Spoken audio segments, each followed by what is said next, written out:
তো প্রিয় বন্ধুরা, আসসালামু আলাইকুম। আমরা আসছিলাম আমার এক ফেসবুক ফ্রেন্ডের বিয়ে খাইতে। তো এসে দেখি যে এখানে এই যে পুলিশ চেকপোস্ট বসে।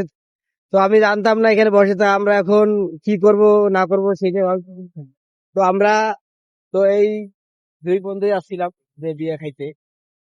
তো এখন কি করব না করব।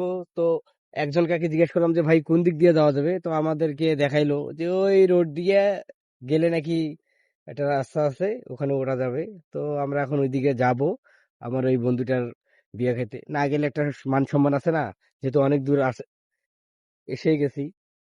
তো দোয়া করবেন যাতে পুলিশ আমাকে না ধরে, সার করে যাতে আমাকে ছাড়ি দেয়, বুঝছেন? এরা তো হলো দেশের শত্রু, আমরা না। আমরা তো ভালো।